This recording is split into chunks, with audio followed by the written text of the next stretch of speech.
Guten Tag. Ihr konntet wahrscheinlich schon alle lesen, was dieses Video beinhalten soll. Asylpolitik in Deutschland. Ich habe mir sehr viele Gedanken gemacht, ob ich überhaupt dieses Thema hier ansprechen werde. Auf Facebook, sei es auch auf YouTube.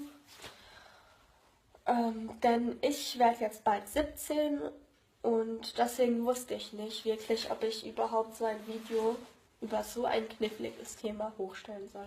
Aber ich habe mich dafür entschieden. Ihr kennt wahrscheinlich alle die Frau Schulz, die Stefanie Schulz.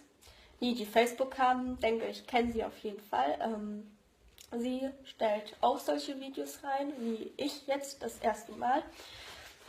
Und ich finde es einfach klasse, wie sie an ihrer Meinung festlegt, dass sie sich von keinem unterkriegen lässt und dass sie jeden einzelnen deutschen Bürger noch von dieser Traumwelt sozusagen wachrütteln möchte. Sie möchte zeigen, was wirklich im Moment in dieser Welt passiert. Und ich muss euch ganz ehrlich gestehen, ich habe so Angst.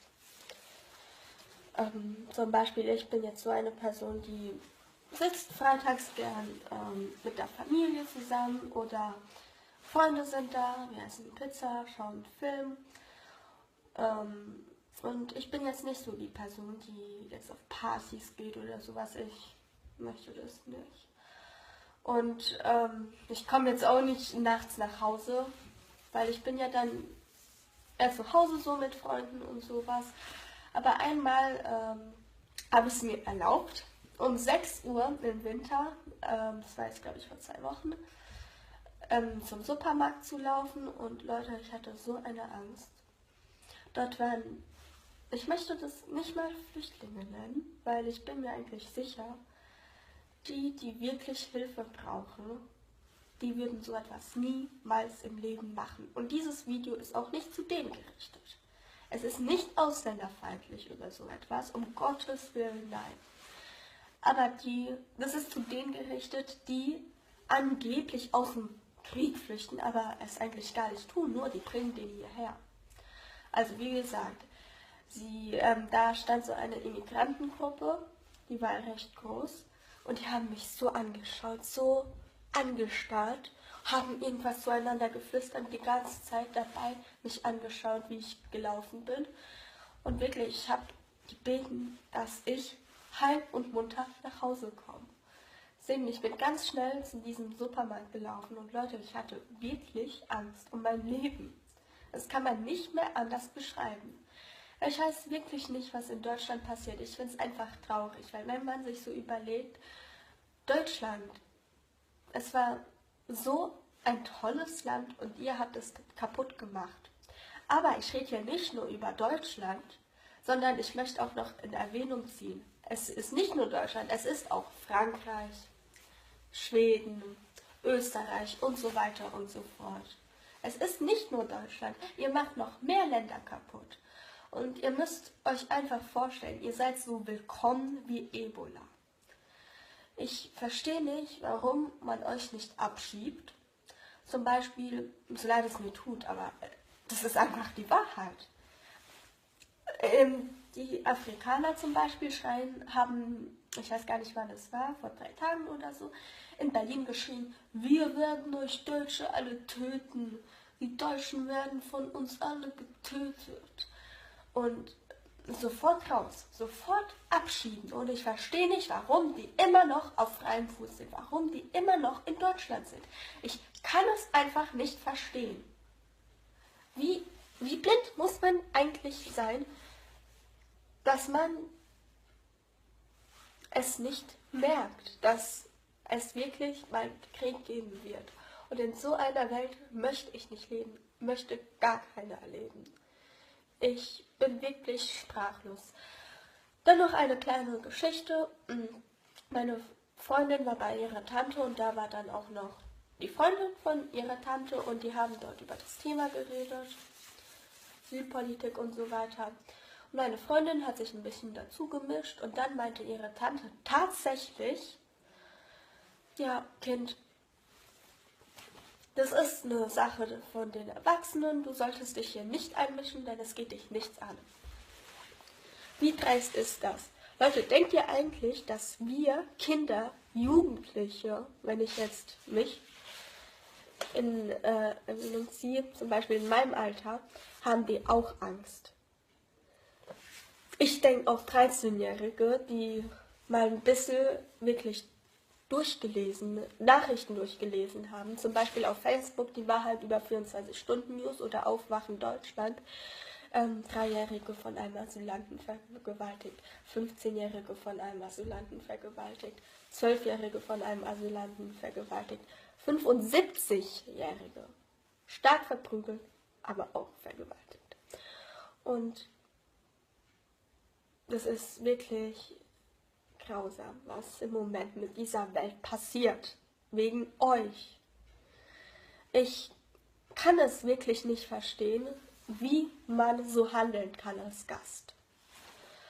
Was ich aber auch nicht verstehen kann, warum Deutschland jetzt nichts macht. Warum Angela immer noch darauf schaut und nichts macht. Grenzen werden nicht gesperrt. Sie sind auf freiem Fuß. Warum? Warum werden diese Leute nicht abgeschoben? Erklärt es mir. Warum? Sie sind auf freiem Fuß und das ist jetzt so eine kleine Nachricht für die Männer. Tut eure Kinder tut eure Frauen wirklich beschützen. Wir brauchen diesen Schutz. Wir haben wirklich Angst, rauszugehen. Beschützt sie, seid für sie da und lasst sie nicht alleine jetzt zum Beispiel einkaufen gehen oder so, wenn es schon dunkel ist. Wir haben Angst, es ist eigentlich schon Hilfeschrei und ihr macht nichts. Ihr Politiker, ihr sitzt in eurer Villa, schlürft euer Cocktail und macht nichts. Ich weiß nicht, in was für einer Welt ihr lebt, aber Leute, wir haben Angst. Bitte, hilft uns endlich. Es kann nicht mehr so weitergehen. Bitte macht etwas.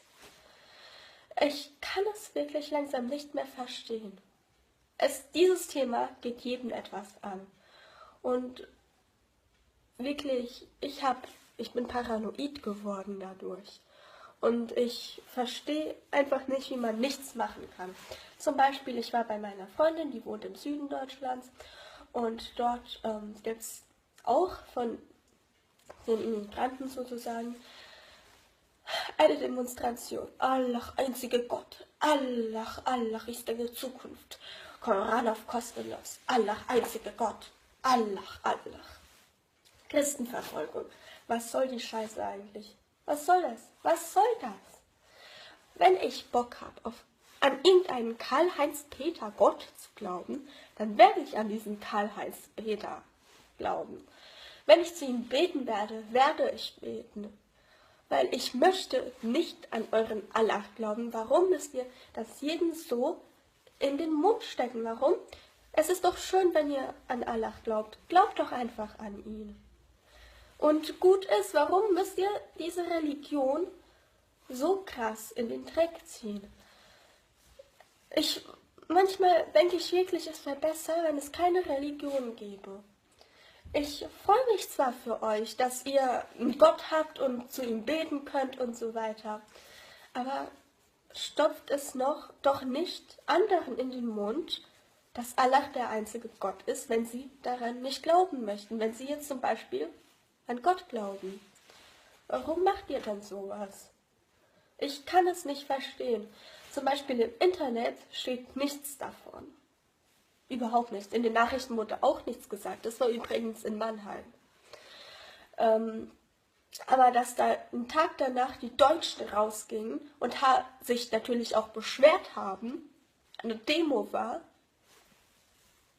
sofort steht alles im Internet, sofort in den Nachrichten. Es ist doch klar, dass die Deutschen nicht zusehen möchten, wie Deutschland kaputt geht, wegen solchen Leuten. Wir alle haben wirklich Angst. Bitte, bitte, bitte, macht etwas. Oder, nochmal, zu dieser Armlänge, 1 Meter Abstand, wer hat euch eigentlich ins Gehirn geschissen, mal ganz ehrlich.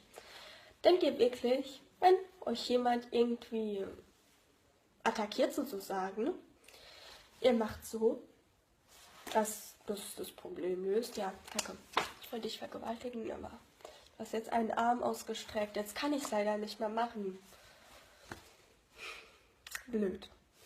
Ich weiß nicht, das ist so unfair und ihr lacht doch über uns. Mal ganz ehrlich, ihr lacht über uns. Ihr lacht über uns Deutschen, ihr merkt ja, wie dumm wir angeblich sind. Aber dazu lacht ja auch noch wahrscheinlich die ganze deutsche Regierung. Sie nimmt uns gar nicht mehr ernst, wenn wir sagen, wir haben Angst. Bitte hilft uns. Es ist eigentlich schon ein Notschrei. Und ihr zieht uns immer mehr und mehr und mehr runter. Ich verstehe es nicht. Ach ja, und ich war dann einmal dort im Sommer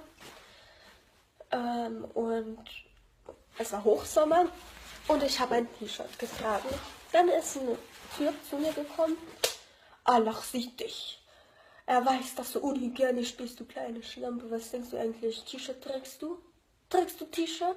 Leute, wir sind in Deutschland. Ja, ich trage ein T-Shirt im Hochsommer. Ich werde kein Kopftuch tragen. Ich werde mich nicht mumifizieren. Wenn ich... Ja, okay, das ist jetzt ein... Ich habe nicht so einen Style, so einen Mädchen-Style. Aber ich rede jetzt für die anderen Frauen und Mädchen unter uns. Wenn sie Lust haben, so etwas zu tragen... Das hat meine Freundin mir gekauft. Gottes Willen. Aber wenn sie Lust haben, so etwas zu tragen, werden sie es tragen. Und ihr habt kein Recht, sie zu betatschen. Um Gottes Willen, niemals im Leben. Denn man kann sich hier so anziehen, wie man möchte. Und ihr habt kein Recht, mit euren dreckigen Händen uns anzufassen, wenn wir ein T-Shirt tragen. Und ihr habt auch kein Recht, uns zu beleidigen. Ich bin fassungslos, was ihr überhaupt macht mit Deutschland, wie respektlos ihr mit uns umgeht. Ihr zerstört wirklich Deutschland und später kommt sowieso scheiß Deutsche, scheiß Kartoffeln, wirklich sofort weg, sofort raus aus Deutschland. Ich bin mir sicher, ihr würdet an den Grenzen stehen und heulen und bitten, dass ihr wieder nach Deutschland kommen könnt. Also bitte hört damit auf.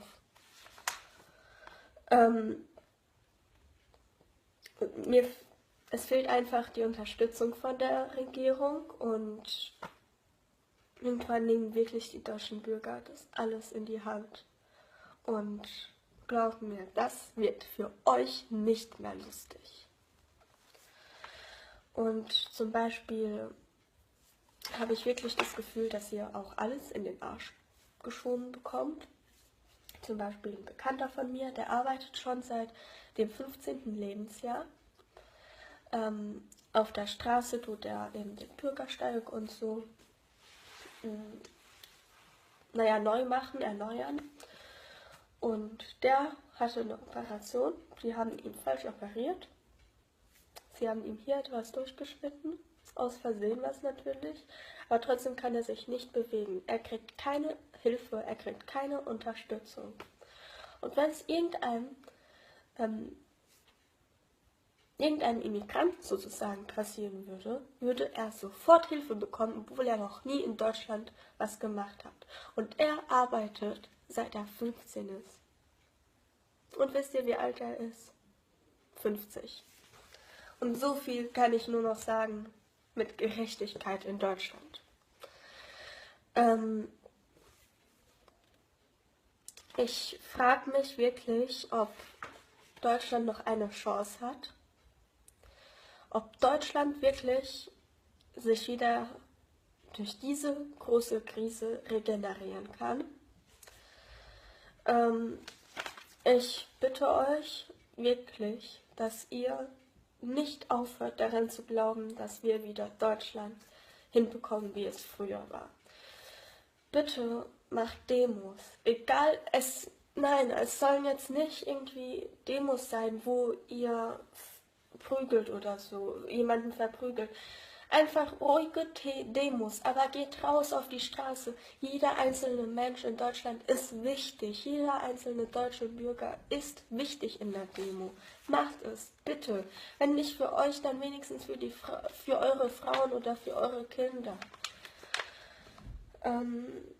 Ich denke wirklich, wir haben noch eine Chance mit den Demos. Ich denke wirklich, das würde etwas bringen. Und ich rede hier auch nicht von diesen Demos, wo die sich plötzlich anfangen zu prügeln. Nein, davon rede ich überhaupt nicht. Ich rede von diesen Demos, wo jeder deutsche Bürger rausgeht, natürlich Schilder hat, Fatima Merkel, gar kein Ding, aber ruhige Demos. Und ich habe ja auch gehört, bei Pegida haben manche Polizisten die Helme ausgezogen und sind mitmarschiert. Und die verdienen Orden, wirklich. Ich bin euch sehr, sehr dankbar, dass ihr langsam auch das deutsche Volk sozusagen unterstützt. Vielen Dank. Und jeder einzelne Erfolg ist unser Glück. Wir freuen uns wirklich, weil wir haben wirklich Angst. Wirklich.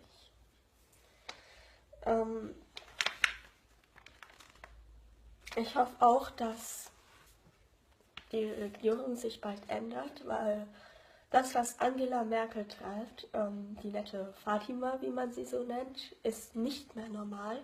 Ich weiß nicht, wo sie ihren Kopf gelassen hat. Ich weiß nicht, was sie dadurch erreichen möchte. Aber Angela, es ist wirklich eine Dankaussagung, dass du so Deutschland kaputt gemacht hast, dass du so mit der deutschen Psyche spielst, dass es eigentlich schon abnormal ist. Vielen Dank, dass du Deutschland so zerstört hast. Du hast gar keinen Respekt mehr. Wirklich, also du hast von niemandem, es geht jetzt darum, dass du wirklich von niemandem mehr Respekt hast, habe ich das Gefühl. Und es tut mir wirklich leid, aber haben sie das überhaupt verdient? Nach dem, was sie uns angetan haben. Und ich habe auch nicht das Gefühl, dass sie überhaupt wissen, was sie machen, weil sie ja immer noch nicht die Grenzen sperren wollen und immer noch mehr aufnehmen möchten. Ich kann es nicht verstehen, wie sie immer noch drüber wegschauen können. Machen Sie endlich etwas, machen Sie die Augen auf, machen Sie etwas für Deutschland. Sie zerstören Deutschland. Ist es normal, dass ich noch mit 16, weil ich werde ja zwar bald 17, aber ich bin noch 16, dass ich Angst habe, um 6 Uhr im Winter rauszugehen und die ganze Zeit nach hinten gucke? Nein, es ist nicht normal. Sie haben Deutschland zerstört. Ich verstehe auch nicht, was überhaupt die Politiker damit erreichen möchten. Ich kann es nicht verstehen. Ich glaube, die wollen tatsächlich Deutschland zerstören. Ja. Und ich finde es auch schade, dass für die Obdachlose nichts gemacht wird. Für jetzt die Asylanten wird alles gesammelt, schöne Kleidung, aber für die deutschen Obdachlosen nichts. Wozu denn eigentlich auch, ne? So ist es. Das ist die Wahrheit. Das ist wirklich eine ganz traurige Wahrheit. Und ja, ich frage mich, ich denke schon, dass ich mit diesem Video etwas erreichen konnte, dass ich Zustimmung kriegen werde von manchen Personen. Aber ob ich wirklich etwas erreichen konnte mit diesem Video, wird sich nach einer Zeit herstellen. Und das werden wir auch sehen. Und ja, also ich möchte mich jetzt bedanken für die das Video angeschaut haben. Und meine große Bitte ist, dass ihr die Frauen und uns Mädchen auch beschützt, weil wirklich, es ist ein Hilferuf, den eigentlich jeder ignoriert im Moment. Leute, ich habe wirklich Angst. Meine Freunde haben auch Angst. Meine Freundin hat sich sogar Pfefferspray zugelegt, einen Elektroschocker, weil es ist wirklich abnormal, was im Moment passiert. Ich hoffe, ich konnte irgendetwas mit diesem Video erreichen und dass sich bald etwas ändert, weil in so einer Welt möchte niemand mehr leben und bitte macht etwas. Beschützt eure Frauen, beschützt eure Kinder, beschützt uns.